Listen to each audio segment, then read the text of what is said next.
ఇప్పుడు పార్టీ పరిస్థితి ఏంటి రాష్ట్రంలో? మరి ఇలాంటి రిజల్ట్ అంటే డిపాజిట్ కూడా దక్కని ఇప్పుడు పరిస్థితి ఉంటే అక్కడ చెప్తున్నా కదా, రౌడీయిజం జరిగింది.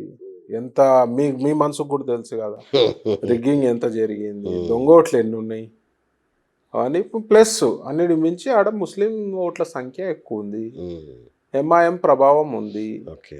ముస్లింలు అనేది డైరెక్ట్ వన్ సైడ్ కాంగ్రెస్కి సపోర్ట్ చేశారు. డైరెక్ట్ సిగ్గు లేకుండా ఓవైసీ చెప్పిండుగా మేము ఇటే సపోర్ట్ చేస్తామని. వాడు గోడ మీద పిల్ల ఓవైసీ.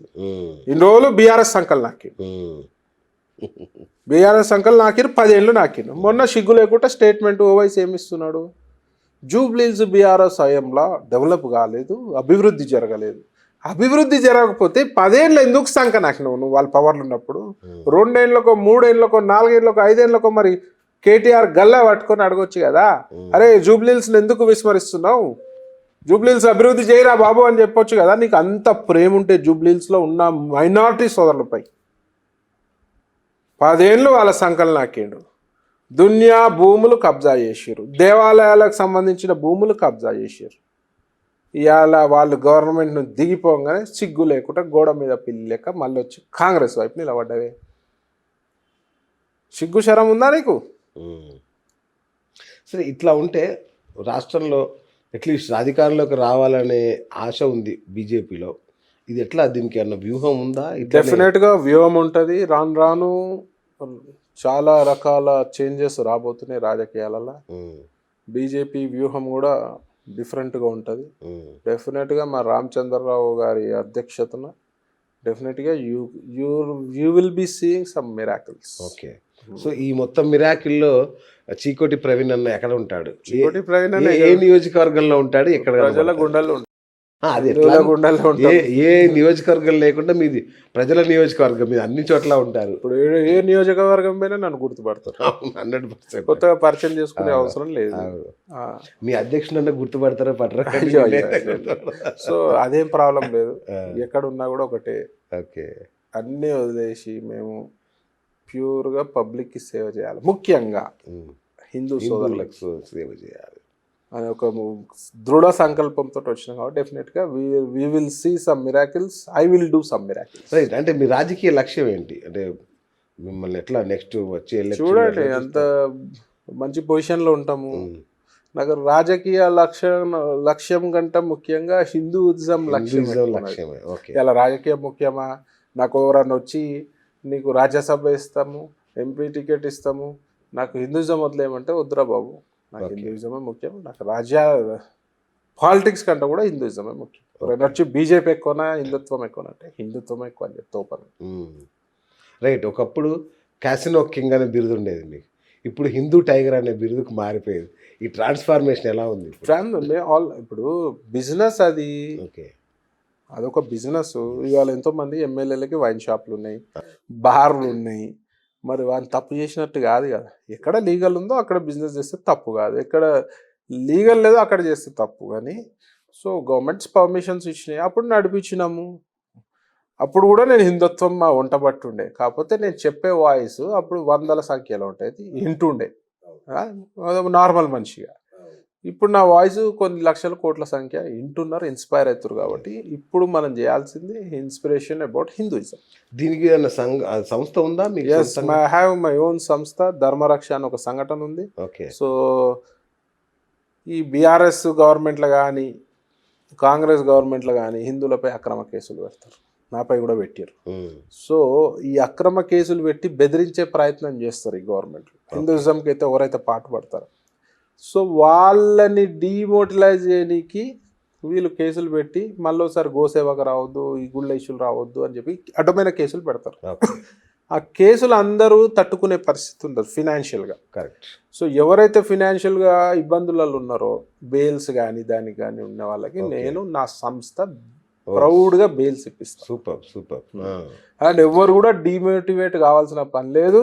ఎవరి మీద కేసు అయిందంటే మిలిటరీలో ఆఫీసర్కి ఒక మెడల్ వస్తే ఎంత సంతోషం ఉందో, హిందూ సోదరుడికి క్రిమినల్ కేసు అయితే అంత సంతోషపడాలి. నా మీద కేసులు అయితే నేను హ్యాపీ అవుతా, చలో నాకు ఒక మెడల్ వచ్చింది భయ్. హిందూయిజం గురించే పాటు పడుతున్నా కదా, నేనేమి ఎవరిని మర్డర్ చేయలేము, రేప్ చేయలేము కదా.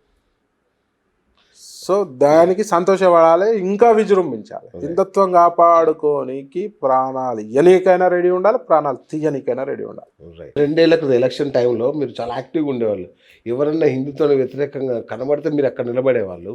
ఇప్పుడైనా కొంచెం స్లో డౌన్ చేసి ఏం లేదు, ఎక్కడ ఇష్యూ ఉన్నా ఇమీడియట్గా సమస్య లేదు. ఇలా ముత్యాలమ్మ గుడి ఇష్యూ అయినా నేను పోయినా, బంజారాయిల్స్ పెద్దమటల్లి ఇష్యూ అయితే కూడా నేను పోయినా. అక్కడ ఉన్నారా మీరు? Yes. ఇప్పుడు అది ఏమైంది దాన్ని బంజారాస్ కేసు? అయినా మాకు వస్తలే కదా బుద్ధి హిందువులకి. ఇంకా కూడా కాంగ్రెస్ కొట్టేస్తున్నాం కదా. కాకపోతే ఒక అటెంప్ట్లో ఏవి కూడా మారవు, స్లోగా డెఫినెట్గా మారుతాయి. రానున్న రోజులల్లో తెలంగాణలో కాషాయ జెండా ఎగరబోయబోతాం. ఏ నా కొడుకైనా గుడి ముంగటి నుంచి హిందూ వ్యతిరేకి గుడి ముంగటి నుంచి పోతేందుకు భయపడాలి, పోతుంటే కూడా తల దించుకొని పోవాలి. అట్లాంటి పరిస్థితి తెస్తాం తెలంగాణ. అఘోరిని అరెస్ట్ చేయవాడు ఒక్కడు. Aghori topic waste. అవునా? హిందుత్వం ముసుగులా ఎంతో మంది ఉంటారు. అలాంటి వాడేనా? చూసిరు కదా, నేను చెప్పేది ఏముంది, చూసిరు కదా. ఇప్పుడు ఇలా దొంగ పాస్టర్లు ఉన్నారు. అవును. ఎట్లుంటారు, టచ్ అనగానే రోగాలన్నీ మాయమైపోతాయి. వాడు కుర్చీలో కూర్చున్నోడు లేచి నడుస్తుంటాడు. కళ్ళు కనబడినోడు గుడ్డోడు కూడా కళ్ళు తెరుస్తుంటాడు టచ్ అనగా. ఇట్లా నీళ్లు చల్లంగానే గర్భం వస్తుంది తెలుసా. ఇట్లా పాస్టర్ ఇట్లా టచ్ చేయగానే కడుపు మీద గర్భం వస్తుంది. మరి అది ఎట్లా వస్తుందో నాకైతే ఇప్పటివరకు తెలియదు. గర్భం ఎట్లా వస్తుందో నాకైతే ఇప్పటివరకు తెలియదు. ఇది చాలా పెద్ద మిరాకిల్. అది చాలా మిరాకిల్. అది సైన్స్కి అందుబట్టు మిరాకిల్. అది దేవుడికి అంతబట్టదు. దేవుడికి దేవుడు కూడా 9 నెలలు ఆగుతాడు. అంటే అట్లాంటి దొంగ పాస్టర్లు ఉంటారు, దొంగ బాబాలు ముస్లిం కమ్యూనిటీలో కూడా ఉంటారు. ఎన్నో సంఘటనలు జరిగాయి.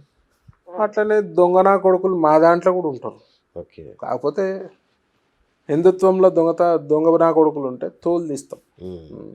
నువ్వు హిందువులని మభ్యపరిచి ఇట్లాంటి ఏషాలు వేసి డబ్బుల గురించి చేస్తే మాత్రం ఊరుకునే పరిస్థితి ఉంటుంది. అంటే ఒక్క మాట అన్న, అఘోరి చాలా సీరియస్గా మన వేములవాడ టెంపుల్ కానీ ఇలాంటి చోట మసీదుల చోట చాలా సీరియస్గా కొట్లాడాడు. ముత్యాలమ్మ గుడిలో కూడా సీరియస్గా కొట్లాడాడు. ఆ తర్వాతనే అతనికి ఇట్లాంటివన్నీ జరిగినాయి. దీని వెనక ఏమన్నా కుట్ర ఉందంటారా? నిజంగానే అతను రాంగ్ పర్సన్? అంటే అంత స్థాయిలో కొట్లాడుతున్నా ఏముంటది, కుట్ర ఏముండదు. అది అందులో కుట్ర అతను ఫ్రాడ్. నేనేం కామెంట్ చేయదలుచుకోలేదు దాన్ని.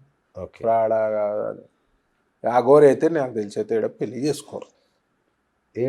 పెళ్లి అయితే చేసుకోరు.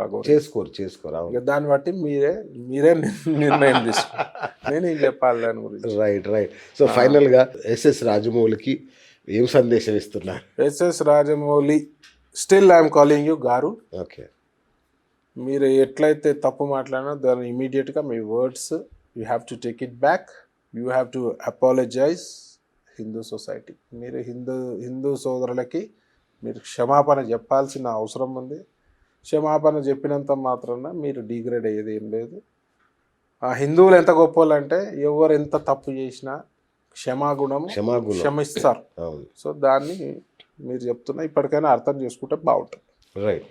అదే చీకోటి ప్రవీణ్ కామెంట్ ఏంటంటే ఫైనల్గా అందరికీ కలిపి ఈ ఎపిసోడ్ మీద ఎవడైనా సరే హిందువుల జోలికి కానీ హిందూ దేవుళ్ళ జోలికి కానీ హిందూ దేవులపై అనుచిత వ్యాఖ్యలు చేస్తే బిడ్డ, మా దేవుళ్ళు కూడా ఓపిక ఎక్కువ ఉంటుంది, కానీ మా దేవుళ్ళ దగ్గర ఆయుధాలు ఉంటాయి. ధర్మము అధర్మం వైపు ఉన్నప్పుడు ఆయుధాలు వాడాల్సిన పరిస్థితి ఉంటుంది. మరి ఆ పరిస్థితి తెచ్చుకోవద్దు. మేము ఆయుధాలు పట్టినామంటే ఎవ్వడు కూడా మా ముంగట నిలబడే పరిస్థితి ఉండదు. దాన్ని బట్టి ఒళ్ళు దగ్గర పెట్టుకొని మేము ఎవరి జోలికి రాము. మేము అన్ని మతాలకి మేము గౌరవం ఇస్తాం. మా మతం జోలికి రావద్దంట. సూపర్. థ్యాంక్ యూ అన్న. Thank you so much. జై శ్రీరామ్. సో చూసారు కదా హిందూ టైగర్ చీకోటి ప్రవీణ్ అన్న ఇంటర్వ్యూ. ఇది ఇవాళ బిఎస్ టాక్ షో. నేను మీ బిఎస్ సైనింగ్ ఆఫ్.